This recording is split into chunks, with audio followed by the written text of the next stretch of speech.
십자가의 은혜와 평강이 함께 하시기를 주님의 이름으로 간절히 축원드립니다. 오늘은 먼저 질문을 하나 드리면서 말씀을 시작할까 합니다. 지미 카터, 알랭 들롱, 김수미, 현철, 장두석, 방실이, 송대관 공통점이 뭡니까? 지난 해까지는 우리와 살아있고 지난 해에도 일부 우리와 살아있었지만 지금은 죽은 사람들, 더 이상 이 땅에서 볼 수 없는 사람들입니다. 인간은 죽기 위해서 태어난다라고 하는 말을 한 번쯤 들어봤을 것입니다.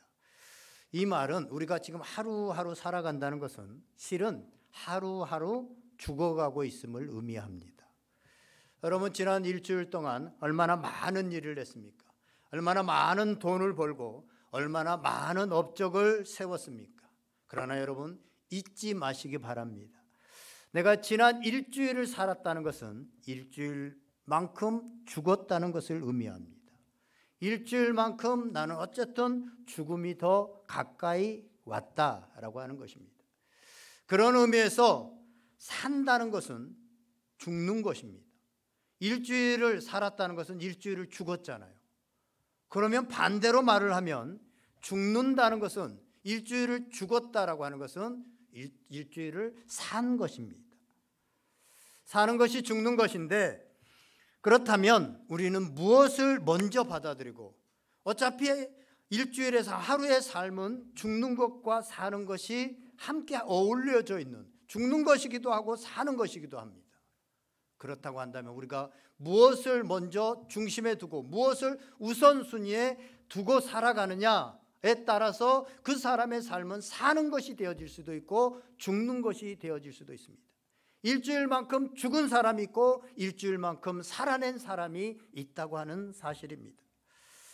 우리가 이 땅을 살아갈 때 이 땅에 사는 삶에 우선순위를 두고 살아가고 거기에 목표를 두고 살아가는 사람은 삶이 아무리 호사스럽다 하더라도 실은 하루하루 죽어가는 것이요, 결국은 죽음으로 끝나는 허망한 인생을 살고 만 것입니다.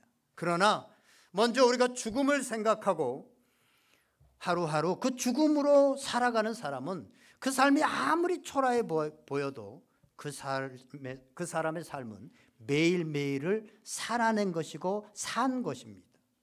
왜냐하면 죽음을 생각하고 수용했기 때문에 우리는 매일매일 죽는 거죠. 죽는 삶을 살았습니다. 그러나 그 삶은 사는 삶이 되어지는 것입니다.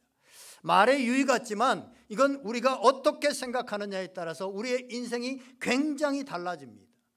그래서 전도서 7장 2절을 보면 이런 말씀이 나옵니다. 초상집에 가는 것이 잔치집에 가는 것보다 나으니 모든 사람의 끝이 이와 같이 됨이라. 산 자는 이것을 그의 마음에 둘지어다. 아멘. 산 자는 초상집에 가서 나도 이와 같이 곧 되어진다 라는 것을 마음에 두라는 것입니다. 저 아직 젊어서 그런지 몰라도 저도 나름대로 목회를 하다 보니까 초상집에 많이 갔거든요. 근데 진짜 초상집에 가서 나도 곧 저기 영정사진에 내 사진으로 싹 바뀌겠지? 누군가가 와서 울지는 않겠지만 그래도 조문을 한다고 하겠지? 이 생각을 별로 안 했던 것 같아요. 나는 아직 살아있으니까 나는 죽을 거다라는 생각을 별로 못했던 것 같은데 오늘 언젠가 우리가 죽게 되어지고 이 초상집에 내가 끝이 나도 이와 같을 것이다 라는 것을 조금만 생각하게 되어진다면 그 사람의 인생은 전혀 새로운 인생에 대해서 새로운 정의를 내리고 새로운 인생을 살아갈 수 있게 되겠다라는 것입니다. 죽음을 알고 받아들인 사람만이 이 땅에서 어떻게 살아갈지를 알고 바르게 살아가고 영원히 사는 법을 배우고 실천하면서 살아갈 수 있다는 것입니다.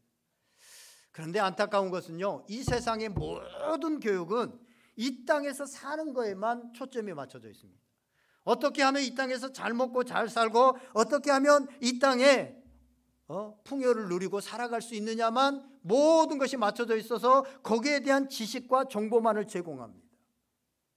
그러다 보니까요, 나타나는 현상은 지식이 높아지면 높아지고 능력이 커지면 커질수록 그것을 도구로 해서 이 땅에서 잘 살아가고 이 땅에서 더 잘 살기 위해서 교묘한 거짓과 술수들을 살아가며 부리면서 더불어 살아가는 이 세상을 깨뜨리는 이런 일들을 합니다.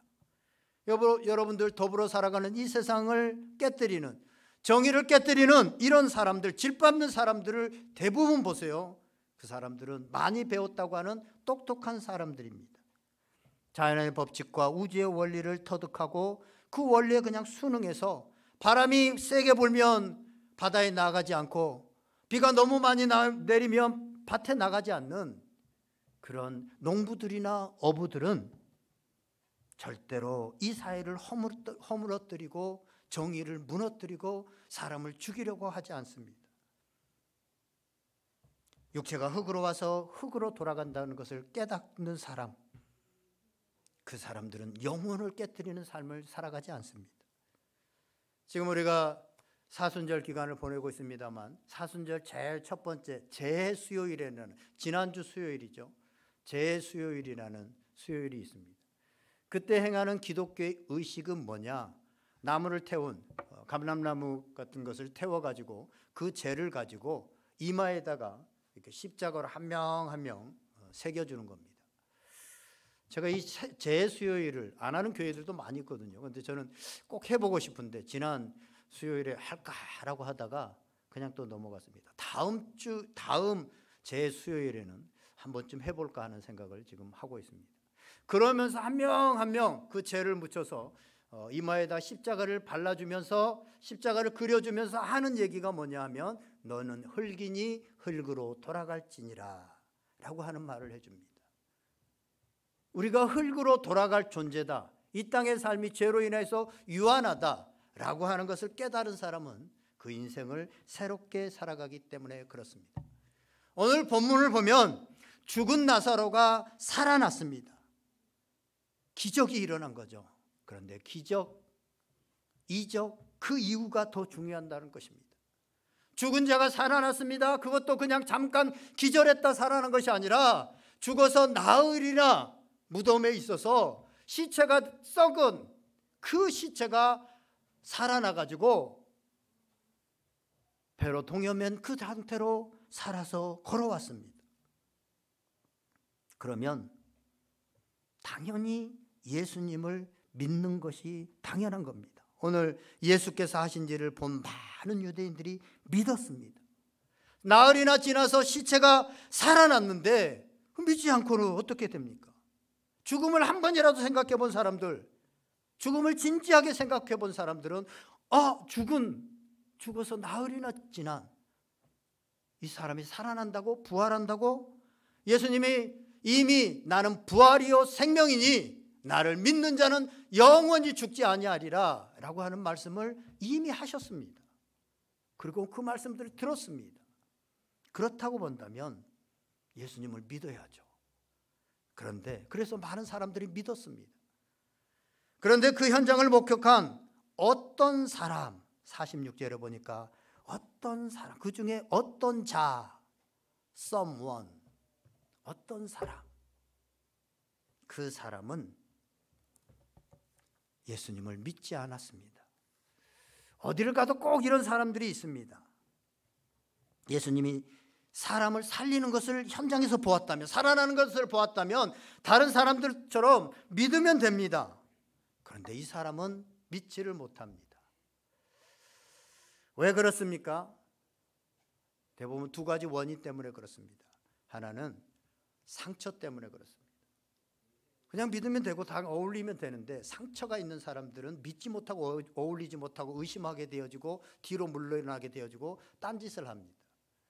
그 다음에 또 하나는 자신의 욕심이 가득 차, 그것을 통해서 뭔가 자기가 또 이득을 얻어보려고 하는 두 가지 때문에 이런 행동, 이런 어떤 자, someone이 탄생하게 되어지는 것이죠. 어쨌든 그는, 이 사람은 믿지를 못하고 그 예수님을 싫어하는 바리새인들에게 가서 자기가 본 사실을 알립니다.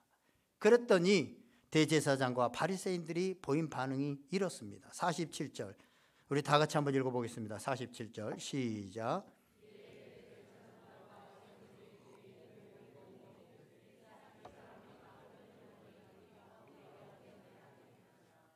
이 사람이 많은 표적, 그것도 죽은 자를, 나흘이나 된 자를 살리셨다는데 우리가 어떻게 해야 되느냐, 어떻게 행해야 되느냐? 답은 정답은 하나잖아요.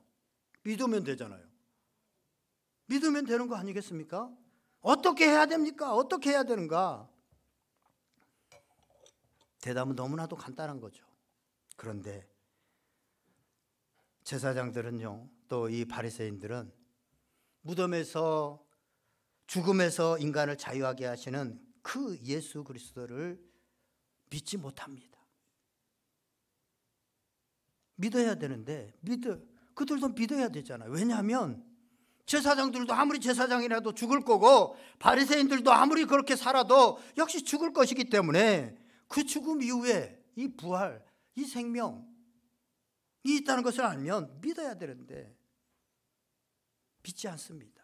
그리고는 되려 이렇게 말합니다. 48절을 보면 만일 그를 그대로 두면 모든 사람이 그를 믿을 것이요 그리고 로마인들이 와서 우리 땅과 민족을 빼앗아 가리라 하니라고 말하고 있습니다. 예수님이 지금 죽은 자도 살리시고 많은 기적들을 행하시는데 가만두면 민족을 선동해가지고 뭔가 독립운동이라도 일으키게 되어지면 자신들이 로마로부터 받은 그 정치적인 권세나 사회적인 지위를 박탈당하지 않을까 근심하고 염려하고 두려워합니다. 왜 그렇습니까? 그들이 죽음을 인정하고 죽음을 생각하지 않고 오직 이 땅에서 사는 것만을 목적으로 하고 있기 때문에 그렇습니다. 그래서 행여 이 예수님 때문에 자신들이 가지고 있었던, 자신들이 이 땅에서 누리고 있는 그 기득권과 그 물질적인 것과 그 어떤 존경심들을 잃어버리지는 않을까 벌벌 떨면서 우리가 어떻게 해야 되느냐라고 질문을 하고 있는 거죠. 왜 그러냐? 이 땅의 삶에 오로지 초점이 맞춰져 있기 때문에 그렇습니다. 그래서 내린 결론이 뭡니까? 예수를 죽여버리자. 53절에 보니까 그날부터 그들이 예수를 죽이려고 모의하니라.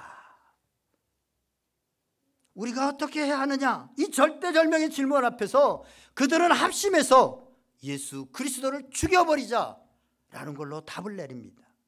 그것만이 이 땅에서 자신들의 기득권을 보호받고 자신들의 기득권을 빼앗기지 않고 자신들이 누리고 있는 그 권세를 잃지 않는 길이라고 생각했기 때문입니다. 지금 죽은 자가 살아나는 이 상황 속에서 부활을 말씀하신 그 예수님의 말씀을 한 번이라도 자신들의 죽음에 대해서 한 번이라도 진지하게 생각했더라면 이런 어처구니 없는 선택을 하지 않았을 것입니다. 그런데 그들은 지금 현실에서 자신들이 지켜야 될 기득권과 누려야 될 권세와 재물들이 너무나도 많았기 때문에 죽음을 생각할 겨를이 없었던 것입니다. 그래서 어찌 보면 그들은 매일매일 위세당당하고 정말로 누리고 그렇게 살아가는 것 같지만 하루하루 삶을 살아가는 날이 더할수록 그만큼 죽어가고 있는 것이고 그들은 결국은 영원한 죽음에 다다를 수밖에 없었던 것입니다. 그들은 예수 그리스도를 죽임으로 그들이 현실적으로 자신이 누리는 이 기득권과 이익을 잠깐 지킬 수 있었던지를 모르지만 그 결과는 영원한 죽음으로, 결국은 죽음으로 허무하게 끝나고 말 것입니다. 예수 그리스도를 죽인다는 것은 부활과 영원한 생명을 포기하는 것과 같습니다. 기껏해야 몇십 년에 불과한 이 땅에서의 삶을 위해서 반드시 죽음에 이르게 될 자신의 미래를 인식하지 못한 채 부활과 영원한 생명을 스스로 포기해버리는 이 어리석은 자들, 오직 눈앞의 이익을 보면서 이익을 위해서 부활과 생명이신 예수님을 헌시짝처럼 버리고 죽이는 본문의 이 바리새인과 제사장들의 모습이 오늘 우리에게는 없냐 말이죠. 오늘 우리의 모습은 아니냐는 거죠. 우리도 이 땅에서 이익과 편안함을 위해서 우리 안에 계시는 예수 그리스도를 버리고 욕심을 쫓아서 정욕을 따라서 오늘을 살아가고 있다면, 오늘 현실만을 추구하고 있다면 오늘 이 바리새인과 이 대제사장들과 무엇이 다르냐는 말입니다. 소설가 박완서라고 하는 유명한 베스트셀러 작가기도 했던 박완서 작가가 있습니다. 그 작가가 이런 글을 썼습니다. 인간이 죄를 짓는다는 것은 바로 그 죄의 현장에서 하나님을 죽이는 행위이다라고 말하고 있습니다. 우리는 하나님이 어디나 계시다, 우리가 나 혼자 있을 때도 거기에도 하나님이 계시다라는 것을 믿고 살아가는 사람들입니다. 그럼에도 불구하고 내가 나 자신의 욕망을 위해서 거짓말하고 남을 비방하고 남의 것을 탐내고 훔치고 이런 일들을 한다고 하면 하나님이 함께 계시다고 하는 것을 믿지 않는 것일 뿐만 아니라 그곳에 계시는 하나님을 죽이는 삶이라고 하는 것입니다. 계속해서 49절에서 52절 말씀을 읽어보겠습니다. 49절에서 52절 시작. 그 중에 한 사람이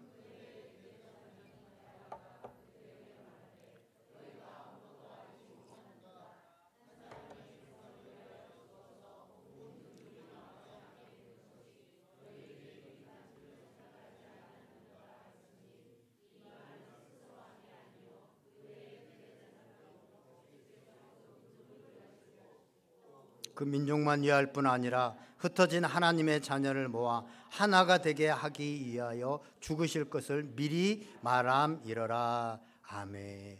오직 이 땅의 삶만 바라보고 이 땅의 삶만 생각했던 대제사장은 예수 그리스도를 죽여야 나머지 모든 사람들이 지금처럼 로마에 다시 환난을 당하지 않고 근심 없이 살 수 있다고 확신하는 그 자신의 확신을 얘기합니다. 대제사장 가야바는 나머지 모든 사람들이 이 땅에서 편안하게 먹고 살기 위한 최선의 방책은 예수 그리스도 한 사람을 죽이는 것이다 라고 말을 합니다. 그런데 이 말을 가야바가 의식하지도 못한 가운데 예수 그리스도 한 분의 죽음을 통해 세상 모든 사람들을 바르게 그리고 영원히 살게 하려는 하나님의 섭리를 그 죄인을 통해서 그 세상 원리만을 가지고 있는 이 가야바의 입을 통해서 하나님이 말씀하게 하신 것입니다. 예수님께서는 작정만 하셨다면요 얼마든지 그 십자가의 죽음을 피하실 수 있습니다. 지금 사람들이 자기를 죽이려고 하는 그 분위기들을 다 알고 있기 때문에 그냥 시골로 낙향해서 조용하게 있으면 더 이상 죽이려고 하지 않습니다. 그러나 주님께서는 그 십자가의 죽음을 결코 피하지 않으셨습니다. 예수님께서는 십자가에 죽으신 것이 우리 인간으로 하여금 이 땅에 더 잘 먹고 잘 살고 더 높은 지위에 올라가게 하기 위해서 예수님께서 이 땅에 오셨고, 이 땅에 오신 목적이라고 한다면 예수님은 굳이 이 땅에 오실 필요도 없고 십자가에서 고난당하고 죽으실 필요도 없습니다. 왜냐하면 이 세상은 이미 가야바가 그런 것처럼 바리새인들이 그런 것처럼 더 잘 먹고 잘 살기 위해서 더 높은 자리로 올라가기 위해서 혈안이 돼 있고 그렇게 살고 있기 때문에 굳이 예수님이 오실 필요가 없습니다.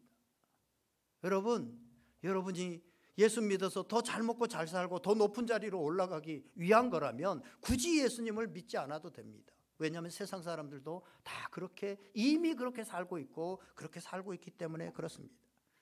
예수님께서 이 땅에 오셔서 십자가에 죽으신 이유는 예수 그리스도의 죽음을 통해서 세상 모든 사람들이 영생을 얻어서 이 땅에서도 바르게 살고 영원한 삶으로 인도하시기 위해서 주님께서 이 땅에 오셨고 십자가의 고난을 당하셨다고 하는 사실입니다. 이 사실을 아는 우리는 똑같은 질문을 어떻게 해야 합니까? 오늘 본문의 47절에 바리새인과 제사장들이 모여서 이 일을 하는 우리가 어떻게 할꼬라고 말을 합니다. 그런데 이 말이요 사도행전 2장 37절에 보면 똑같은 말이 나옵니다. 예수님께서 이제 죽으셨다가 부활하시고 말씀대로 부활하시고 승천하신 후에 베드로가 성령의 충만함을 받고 이제 그 복음을 죽음에 우리는 영원히 죽지 않고 예수 그리스도의 그 십자가의 죽음과 부활에 대해서 증거를 합니다. 이 얘기를 합니다. 사람들에게 이 얘기를 합니다. 그랬더니 사람들이 그것을 듣고 하는 얘기가 뭐냐면, 형제들아, 우리가 어찌할꼬, 우리가 어찌할꼬 라고 말합니다. 똑같은 말이에요. 오늘 이 바리새인과 사두개인들이, 아니 바리새인과 대제사장이 우리가 어떻게 하겠느냐, 이 말과 똑같은 말입니다. 우리가 어찌할꼬. 분명히 말은 똑같은 말이고 그런 것 같은데 동기와 그들의 그 마음이 다릅니다. 사도행전에 나온 사람들은 베드로의 설교를 통해서 이 죽음과 참 생명인 영생, 부활을 바르게 알게 되어졌습니다. 그래서 절박한 심정으로 우리도 죽음을 피할 수 없고 우리가 죽음으로 인생이 끝나버리게 되어지는 존재인데, 예수님만이 부활이고 생명이신데, 그렇다고 한다면 우리가 어떻게 해야 되느냐라고 하는 절박한 심정으로 지금 베드로에게, 사도들에게 묻고 있는 것입니다. 그때 베드로가 이렇게 대답합니다. 사도행전 2장 37절에 보면, 너희가 회개하여 각각 예수 그리스도의 이름으로 세례를 받고 죄 사함을 받으라. 그래야면 성령을 선물로 받으리니. 아멘. 네 가지를 얘기하죠. 너희가 회개해라. 어떻게 해야 되느냐? 회개해야 된다. 회개한다는 것은 뭡니까? 오직 이 땅의 삶이 전부인 것으로 여기고 이 땅의 삶에만 우선순위를 두고 살아가면서 결국은 죽음으로 하루를 그렇게 살았다는 건 하루를 죽었다는 것이잖아요. 하루하루 죽음으로 행진하고 있는 그 행진을 멈춰서 생명으로 돌아서라. 그것이 바로 회개입니다. 매일매일 이 땅의 삶에서 죽음을 향해서 행진하고 있는, 오직 이 땅만을 바라보고 있는 삶은 결국 하루 살았으면 하루 죽은 거잖아요. 그 삶에서 돌아서라는 것이, 돌아서는 것이 회개입니다. 두 번째로는 그리스도의 이름으로 세례를 받는 것입니다. 그리스도의 이름으로 세례를 받는다는 건 뭐예요? 예수님께서, 우리 세례 받을 때 물속에 들어갔다 나오잖아요. 예수님께서 십자가에 달려 돌아가실 때 나도 예수님의 십자가, 예수님만 돌아가신 게 아니라 그래서 감사합니다로 끝나는 것이 아니라 그때 나도 십자가에 달려 죽었습니다. 나도 죽었습니다. 그래야 부활이, 죽어야 부활이 있잖아요. 나는 버젓이 살아있는데 어떻게 살아있는데 부활이 있을 수 있겠습니까? 그래서 예수 이름으로 세례를 받으라는 것은 나는 그때 죽었습니다. 이제 누가 나를 쳐도, 누가 나를 화나게 해도 그냥 나는 죽었습니다. 예수 그리스도의 이름으로 세례를 받는 것이 그런 의미라. 그 다음에 세 번째로는 죄사함을 얻으라, 죄사함을 받으라라는, 죄사함을 받는 삶은, 예수님 없는 삶은 죄와 죽음밖에 아니다라고 하는 삶을 인정하는 겁니다. 예수님이 없으면 내 삶은 내 생각하는 거, 행하는 거, 모든 것들이 그냥 죄입니다. 죄. 그래서 그나마 예수님으로 살아가게 되어지면 우리가 죄로부터 죄사함을 얻게 되어진다는 거예요. 이걸 인정하는 겁니다.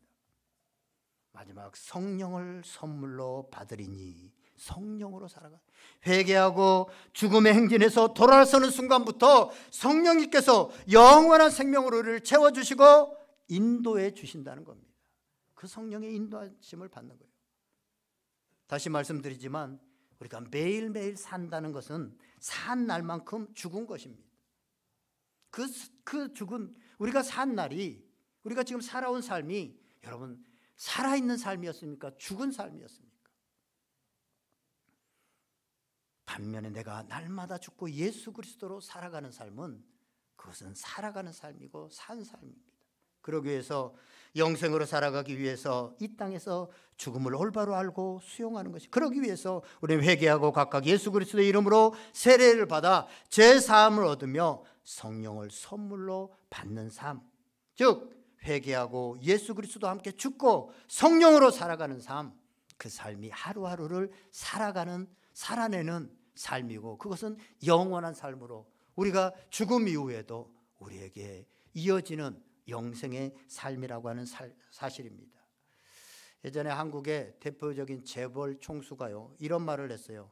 한 사람의 기술이 수십만 명을 먹여 살린다. 그러므로 수십만 명을 먹여 살릴 수 있는 천재를 키우기 위해서 영재 교육이 절실하다. 그래가지고 우리나라의 영재 교육이 굉장히 이렇게 많이 보급되어지고, 영재 교육 뭐 이런 교육 방안들도 나오고 이랬어요. 그렇습니다. 물론 실제로 한 사람의 기술, 한 사람의 배우고 연구하고 지혜로 개발한 기술이 수만 명, 수십만 명을 실제로 먹여 살립니다. 그럼에도 불구하고 인간이 살아가는 궁극적인 목적이 육체가 먹고 사는 일에만 국한된다면 그만큼 허망한 일도 없을 것이며, 그것은 궁극적으로 극단적으로 생각을 하면 동물의 삶과도 별로 다르지 않을 것입니다. 아무리 잘 먹어도 결국 죽을 수밖에 없고, 잘 먹고 잘 입은 사람의 죽음일수록 더 허무할 수밖에 없기 때문에 그렇습니다. 세상의 모든 권세를 다 누리고 권력을 부렸던 그 사람의 죽음, 얼마나 허무합니까? 뭔가 천하를 다 바꿀 것 같았는데 그냥 어느 순간 허무하게 죽는 그 죽음을 보면, 그런데 이런 죽음이 자명한 일임에도 불구하고, 나에게 있는 일임에도 불구하고 사람들은 그 길에서 벗어나려고 하질 않습니다. 마치 그 길에서 벗어나면 파멸이라도 되는 것처럼 오직 먹고 사는 거, 생각도 없이 그냥 먹고 사는 것을 오직 목적으로 삼아서 이른 새벽부터 밤늦게까지 숨이 차도록 막 뛰어다닙니다. 그리고 한평생 먹고도 남을 것을 축적해 놓습니다. 자기 인생을 다 걸어서 자신의 인생과 다 걸어가지고 맞바꾼 재산을 남깁니다. 그런데 그 재산을 다 쓰고 죽는 사람은 아무도 없습니다. 심지어는 거지들도 뭐가 남아요? 깡통하고, 그 깡통에 몇 푼이 남아있어요. 그거 다 못 쓰고 죽어요. 깡통이 얼마 남아있다니까.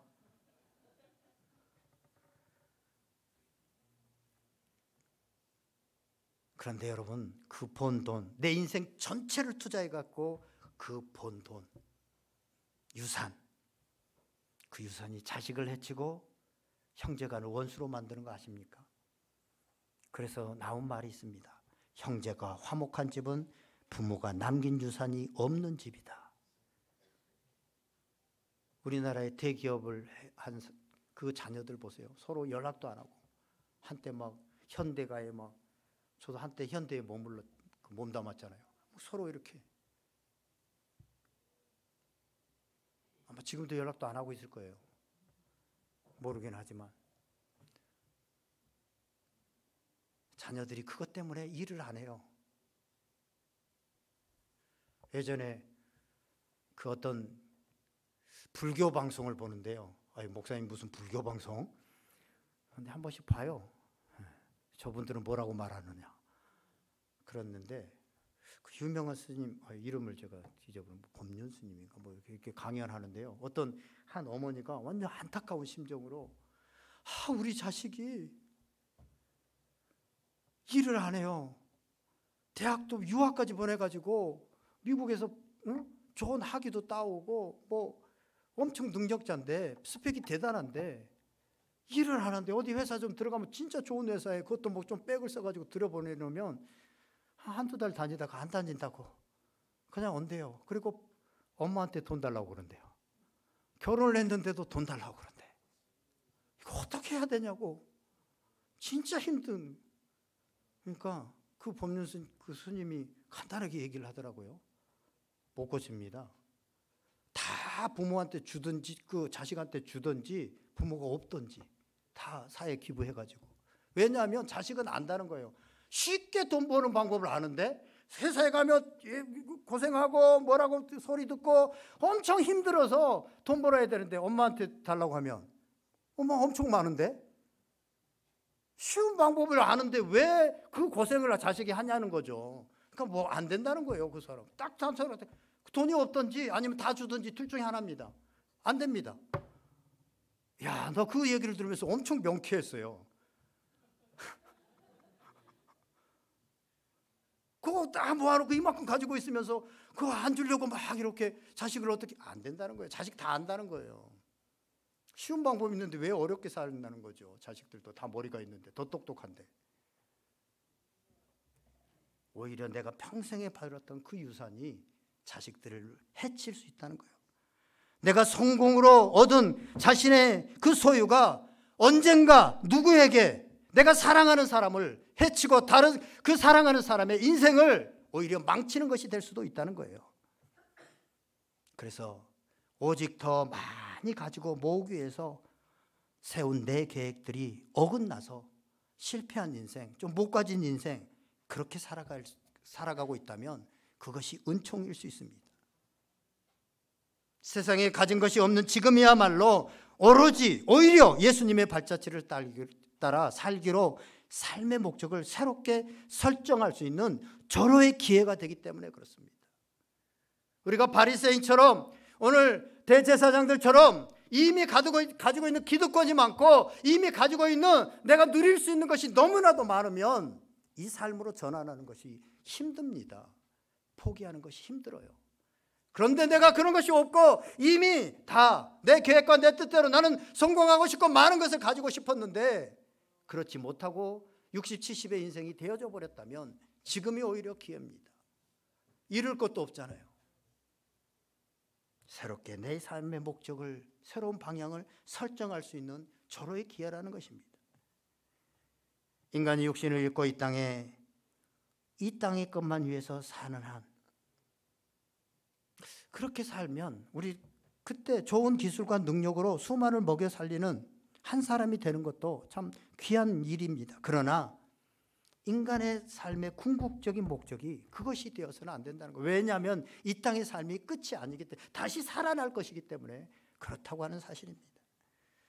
우리 그리스도인들은 수많은 사람들을 참살이인 영생의 삶으로 영원히 살게 만드는 한 사람이 돼야 됩니다. 그것이 바로 예수님께서 이 땅에 오신 목적이요 십자가에 죽으신 목적입니다. 이제 말씀을 정리하려고 합니다. 오늘 나사렛의 죽음 앞에서 대제사장들과 바리새인들은 오직 이 땅의 삶이 전부라고 생각하고 이 땅의 삶을 우선순위로 생각하다 보니까 자신들이 가지고 있는 것을 빼앗기지 않으려고 생명이요 부활이신 예수님을 죽이기로 모의를 합니다. 우리도 이 사람들도 하나님을 믿는 사람들이잖아요.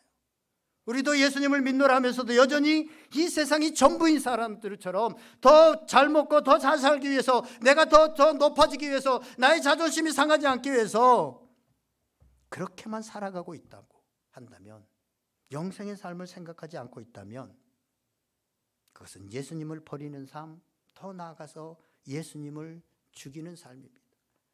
나아가 세상에서 인정받고 많은 것을 누리기 위해서 거짓말도 하고 사람을 이용하기도 하고 그렇게 한다면 오늘 바리새인처럼 사람을 죽이는데, 예수님을 죽이는데 동참하는 삶이 될 수도 있다고 하는 사실입니다. 그리스도인이란 예수님의 발자취를 따라서 사람을 바른 삶, 영원한 삶으로 인도하는데 자신의 일생을 건 사람들입니다. 이 땅에서 조금 덜 벌고 조금 덜 먹는 한이 있더라도 죽음 이후의 삶을 생각하며 영생의 삶을 추구하는 삶을 살아야 한다는 것입니다. 여러분, 지금 가지고 있는 것으로도 사실은 조금만 아꼈으면 평생 죽을 때까지 먹고 살 수 있는 그런 물질적인 것들이 여러분들이 있는 분들도 많이 있습니다. 그렇지 못한 분도 계시겠지만 예전을 생각해 보세요. 그러면서 매일 조금씩, 사실 돈이 있으면 노후에 아무것도 하지 않아서 오히려 더 인생이 허무해지잖아요. 예전에 비하면 우리는 이미 가지고 있는 사람이 있습니다. 그럼에도 불구하고 생각지 않고 매일 그냥 엄청난 시간을 그 돈을 벌고 돈을 모으는 데만 인생을 다 허비하고 맙니다. 그것은 하루하루 그냥 죽어가는 삶입니다. 우리가 덜 먹고 덜 쓰는 한이 있더라도 죽음 위의 삶을 생각하며 영생의 삶을 추구하는 것, 그 길만이 우리가 언젠가 관 속에 들어눕는 날 후회하지 않는 삶이요, 이 세상을 떠날 때 내가 떠나면서 남긴 어떠한 형태로든지 간에 남긴 그 흔적, 그 유산이 사랑하는 사람을, 사랑하는 자녀를 해치는 무기가 되고 해치는 흉기가 되지 않고 그 자녀를 살리는, 그 자녀를 회복하고 그 자녀가 정말로 살아갈 수 있는 힘이 되어지는 유산이 되어집니다. 사랑하시는 여러분, 예수님의 죽음을 묵상하는 이 사순절에 죽음의 의미를 다시 한번 생각하고 영원히 사는 영생의 삶을 살아갈 수 있기를 주님의 이름으로 간절히 축원드립니다. 기도하겠습니다. 오늘 말씀을 생각하면서 한번 기도하겠습니다. 오늘 하루하루 우리는 이 땅의 것들만 바라보고 이 땅만을 바라보고 있기에 소중한 그 영생의 삶에 있어야 될 사랑, 그 포용, 그 용서, 이런 것들은 다 버려버리고 오직 더 가지려고 더 욕심으로 다른 사람들을 누르고 이렇게만 살아가고 있지는 않습니까? 우리가 정말 인격적으로 살아갑니까? 아니면 비인격적인 그런 기계적인 삶을 살아가고 있습니까? 우리가 무엇을 우선순위에 두고 있느냐에 따라서 우리의 삶은 달라집니다. 오늘 말씀을 생각하면서 정말 우리가 영생을 믿는 사람으로서 죽음 이후에 부활이 있음을 아는 사람들로서 우리가 그 영생을 먼저, 아버지는 죽음을 먼저 생각하며 살아갈 때 우리의 삶은 사는 삶이 되어지고 살아가는 삶이 되어집니다. 그런 삶을 살아갈 수 있도록 성령 하나님 인도하여 주시옵소서. 우리 다 같이 한번 간절히 기도하겠습니다.